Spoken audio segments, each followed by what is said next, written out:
हिंदुस्तान के सैनिकों ने बहुत बुरी तरह से पाकिस्तान को पीट लिया और 8 जनवरी 1966 तक तो भारतीय सैनिक लाहौर से मात्र 2 घंटे की दूरी पर थे।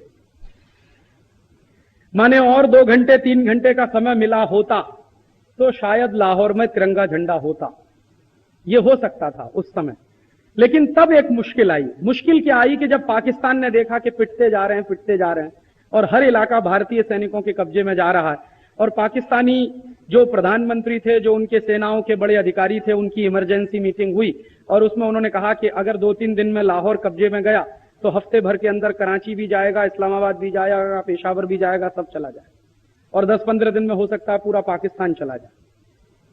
और पाकिस्तान में कुछ ऐसे ग्रुप थे जो हिंदुस्तान की सेनाओं का समर्थन भी कर रहे थे। सिंध प्रांत के लोग थे जो पाकिस्तान का नहीं, भारतीय सेनाओं का समर्थन कर रहे थे। और जो मुहाजिर लोग हैं, मुहाजिर माने जो हिंदुस्तान से गए हुए मुसलमान पाकिस्तान में बसे हैं, वो भारतीय सेना का समर्थन कर रहे थे। तो ऐसा लगता था कि शायद ये सब इलाका भारतीय सैनिकों के कब्जे में आ जाएगा। और शास्त्री जी ने तो मैंने बताया कि खुली छूट दे रखी थी, उनको कभी इस बात की तकलीफ नहीं थी कि भारतीय सेना कहां तक जा चुकी है। उन्होंने कहा कि अभी पाकिस्तान को कायदे से सबक सिखा देना ही ठीक है, ताकि बार बार ये तकलीफ ना उठानी पड़े हमको। तो उनका भी पूरा पाठिंबा था, शास्त्री जी का, कैबिनेट का पूरा पाठिंबा था। सेनाओं का उत्साह बहुत बड़ा हुआ था उस समय, और भारतीय सैनिकों की तैयारी भी जबरदस्त थी। वो सब होते हुए हमने वो किया। लेकिन अचानक से क्या हुआ, जो मैंने बताया, 8 जनवरी 1966 तक जब भारतीय सैनिक लाहौर के बिल्कुल नजदीक पहुंच गए थे, तब पाकिस्तान ने अमेरिका को कहा कि अब किसी तरह से युद्ध को रुकवाइए, नहीं तो हमारा अस्तित्व ही खत्म हो सकता है। पाकिस्तान को यह समझ में आ गया, तो अमेरिका को कहा कि किसी तरह से युद्ध रुकवाइए। अमेरिका को ऐसा लगा कि शास्त्री जी से युद्ध रोकने की बात कहना बहुत मुश्किल है, क्योंकि अमेरिका 1-2 बार ट्राई कर चुका था शास्त्री जी से बात करने की, और शास्त्री जी ने उसका 2 टूक जवाब दिया था। अमेरिका ने एक बार शास्त्री जी को परोक्ष रूप से धमकी दी थी, और शास्त्री जी ने उस धमकी का बहुत अच्छे तरीके से जवाब दिया था। क्या धमकी दी थी कि उस समय लाल रंग का गेहूं आता था PL 480 का अमेरिका से। PL 480 एक कानून का नाम है अमेरिका में। PL का माने होता पब्लिक लॉ 480। जैसे हमारे देश में संविधान की धाराएं 370, 371, 372, ऐसे ही अमेरिका में कुछ कानून की धाराएं, उनमें 480 नंबर की एक धारा है पब्लिक लॉ की। उस कानून के तहत अमेरिका का गेहूं आता था हिंदुस्तान में, PL 480 का लाल रंग का गेहूं आता था, और उस गेहूं को अमेरिका में जानवर भी नहीं खाते थे, वो भारत में बेचा जाता। यह समझौता पंडित नेहरू ने किया था। हमारे देश में गेहूं की कमी थी, ये बात सच थी, लेकिन रद्दी किस्म का गेहूं हम खाएं, ये पंडित जी ने किया हुआ समझौता। तो लाल बहादुर शास्त्री ने अमरीकी धमकी के सामने झुकने से मना कर दिया। तो अमेरिका ने क्या कहा कि हम आपको गेहूं देना बंद कर देंगे। शास्त्री जी ने कहा बंद कर दो, हमें आपका गेहूं चाहिए भी नहीं। तो फिर अमेरिका की धमकी आई कि आपके लोग भूखे मर जाएंगे। शास्त्री जी ने कहा हम भूखे मरेंगे, लेकिन हमको अपमानजनक शर्तों पर यह संधि मंजूर नहीं है आपसे। और शास्त्री जी ने हिम्मत दिखाई, PL 480 का गेहूं खरीदना बंद कर दिया। फिर देश में गेहूं की थोड़ी कमी आ गई, तो शास्त्री जी ने देश के लोगों से अपील की कि हम एक समय भोजन करना बंद कर दें, और देश के करोड़ों लोगों ने शास्त्री जी की बात का जवाब दिया। करोड़ों लोगों ने सोमवार को व्रत रखना शुरू कर दिया। इस घटना से सिद्ध क्या होता है, इस देश का कोई भी नेता जनता से जब भी कोई कुर्बानी मांगता है तो जनता कभी पीछे नहीं हटती। सवाल नेताओं की इंटीग्रिटी का है। जनता इस देश में बहुत मजबूत है, जनता कभी सरेंडर नहीं करती। जनता ने भूखा रहना मंजूर किया, लेकिन शास्त्री जी पर इस बात का किसी आदमी ने दबाव नहीं डाला कि आप अमेरिका से गेहूं खरीदिए, हम भूखे नहीं रहेंगे। लोगों ने कहा हम भूखे रहेंगे, सम्मान के साथ हमको भूखा रहना मंजूर है, बजाय इसके कि हम अमेरिका से गेहूं खरीदें और अपमानजनक शर्तों पर उसको हम खाएं। लेकिन दूसरी बार शास्त्री जी दबाव में आए, और फिर भारत के ही अंदर के नेता अमेरिका समर्थन के हो गए, और भारत के नेताओं ने फिर शास्त्री जी को कहना शुरू किया कि पाकिस्तान से समझौता करना चाहिए और पाकिस्तान से समझौता करना पड़ेगा। तो शास्त्री जी बहुत ही बुझे मन से, दबे हुए मन से गए ताशकंद समझौता करने के लिए, और ऐसा समझौता हुआ कि वो वापस नहीं लौटे। समझौते में क्या हुआ कि जो जमीन भारतीय सैनिकों ने जीती थी, वो सारी की सारी जमीन समझौते में हार गई, और शास्त्री जी भी उस समझौते में चले गए। शास्त्री जी की डेड बॉडी लौटी थी ताशकंद से, शास्त्री जी नहीं लौटे। हमने इतनी बड़ी गलती की 1965 में कि एक तो देश का प्रधानमंत्री खोया, और दूसरा देश की जमीन खोई जो जीती थी पाकिस्तान से, और एक ऐसा प्रधानमंत्री खोया जिसके बारे में मैं कह सकता हूं ना भूतो ना भविष्य थी। न कभी हुआ न कभी होगा। जब युद्ध शुरू हो गया था पाकिस्तान की तरफ से, तो शास्त्री जी ने सारे देश के लोगों से एक अपील की थी कि घर का पैसा बचाओ, खर्चे कम करो, क्योंकि युद्ध के समय में सेविंग्स की बहुत जरूरत होती है सरकार। और जिस देश में सेविंग्स जितनी ज्यादा होती हैं डोमेस्टिक स्तर पे, घरेलू स्तर पे, वो देश युद्ध उतने ही अच्छे तरीके से लड़ सकता है। तो शास्त्री जी ने लोगों से अपील की कि आप पैसा बचाओ, खर्चे कम करो। लेकिन दूसरों से अपील करने से पहले शास्त्री जी ने अपने खर्चे कटौती किए थे। और जानते हैं क्या खर्चा सबसे पहले कटौती किया? उनके घर में एक बाई आती थी उनका कपड़ा धोने की। तो शास्त्री जी ने बाई को कह दिया कि कल से तुम कपड़ा धोने मत आना मेरे।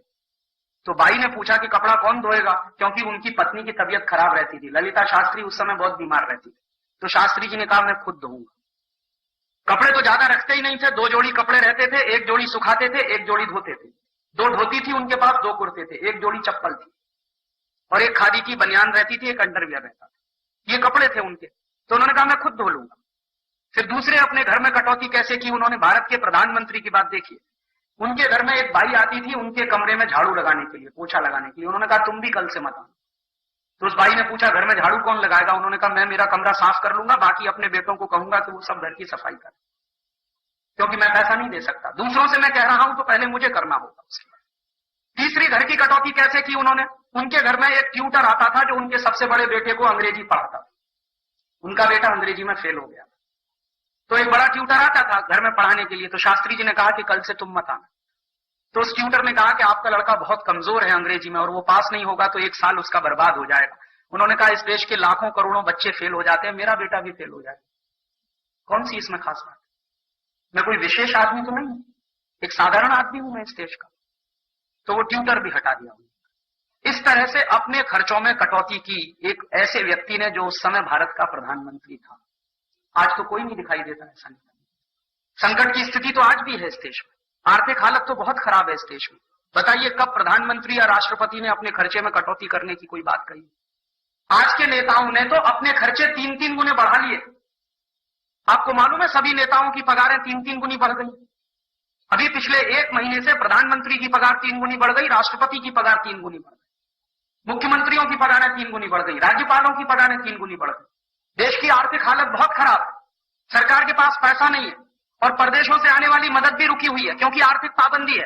वैसी स्थिति में मुझे ऐसा लगता था कि ये सब नेता लाल बहादुर शास्त्री वाला उदाहरण पेश करेंगे कि पगारें नहीं लेंगे 1-2 साल के लिए, देश की स्थिति जब तक सुधरेगी नहीं। लेकिन इन सब नेताओं ने तो अपनी पगारें 3-3 गुनी बढ़ाई। इसलिए मैंने कहा था कि शास्त्री जी ऐसे व्यक्ति थे ना भूतो ना भविष्यति। शायद ऐसा नेता मिलना बहुत मुश्किल है इस देश में।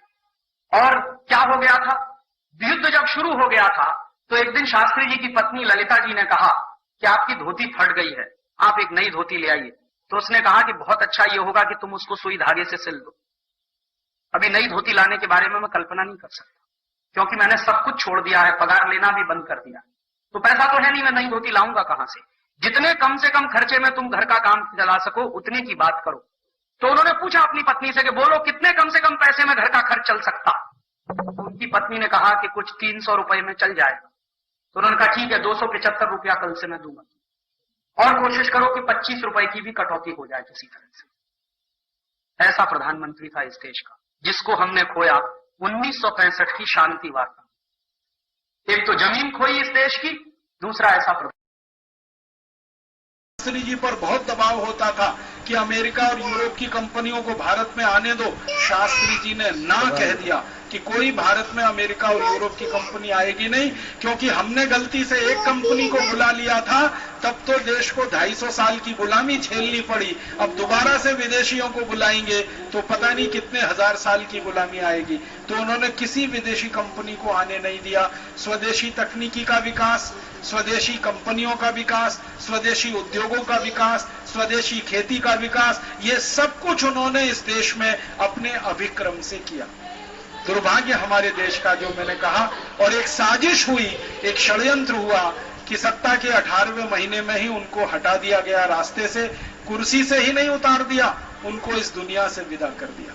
आपको मालूम है पाकिस्तान का हमला हुआ था इस देश पर, उस हमले का शास्त्री जी ने करारा जवाब दिया था और शास्त्री जी ने ये जो जय जवान जय किसान का नारा दिया ना, तो जवानों में इतना जोश था कि लाहौर तक का पूरा इलाका भारत की सेना के कब्जे में आ गया था, लाहौर तक। बाद में पाकिस्तान गिड़गिड़ाने लगा, पैरों में पड़कर रोने लगा, शास्त्री जी के सामने मिमियाने लगा पाकिस्तान। गलती पाकिस्तान ने की थी हमला करके।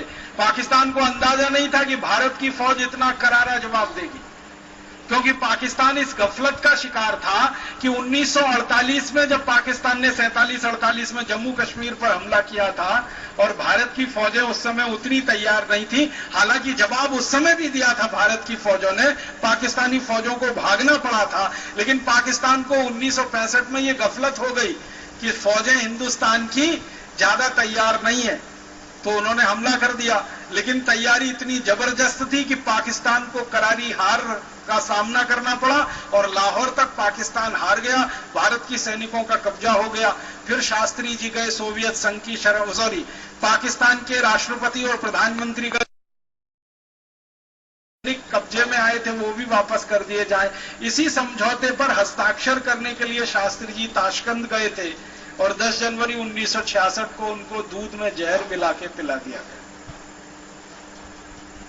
हुआ क्या था, शास्त्री जी का एक नियम था, जैसे सबके नियम होते हैं ना बड़े लोगों के, वैसे उनका एक नियम था कि वो अपने रसोइये के हाथ का बना हुआ खाना ही खाया करते थे। उनका एक रसोइया था जो बराबर हर समय उनके साथ रहता था, हर विदेश यात्रा में उनके साथ जाता था, हर समय उनके साथ रहता था। तो वो रसोइये के हाथ का बनाया हुआ खाना ही खाया करते थे। तो ताशकंद गए थे तो उनके साथ उनका रसोइया भी गया था।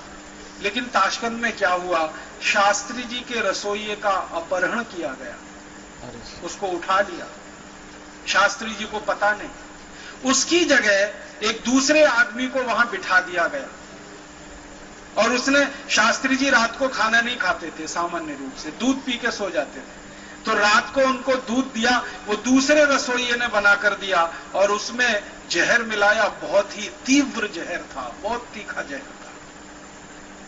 वो दूध पीते ही शास्त्री जी को मिचली और उबकी आने का हुआ, फिर सांस घुटने लगी।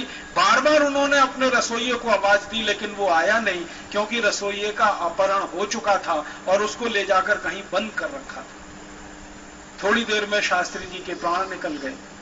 शास्त्री जी के साथ जो उनके सहयोगी गए थे वो उनके शव को लेकर वापस आए। तो भारत सरकार का क्या कर्तव्य था, देश के प्रधानमंत्री की हत्या हुई थी, मृत्यु नहीं हुई थी, लेकिन सरकार ने इतना बड़ा झूठ पूरे देश से बोला कि शास्त्री जी की हृदय गति रुकने से मृत्यु हो गई है। इतना बड़ा झूठ देश की तरफ से पूरी मीडिया को बोला गया प्रधानमंत्री के बारे में। आप सोचो कितनी क्रूर है ये शासन व्यवस्था, इसका अंदाजा लगाओ। प्रधानमंत्री पद पर बैठे हुए व्यक्ति की हत्या की जाती है और सरकार के मीडिया की तरफ से सारे देश में खबर दी जाती है कि हृदय गति रुकने से मृत्यु हुई। तो शास्त्री जी के जो पर्सनल डॉक्टर थे, पर्सनल फिजिशियन, उनको शक हुआ कि शास्त्री जी के हृदय गति से मौत हो नहीं सकती, क्योंकि उनका कोलेस्ट्रॉल नॉर्मल, उनका ब्लड प्रेशर नॉर्मल, उनके ट्राइग्लिसराइड्स नॉर्मल, सब कुछ नॉर्मल, तो हृदय गति रुकने का कारण क्या? स्ट्रेस कोई था नहीं, क्योंकि जीत किया था उन्होंने युद्ध में, हारे तो थे नहीं, तो डिप्रेशन के शिकार भी नहीं थे।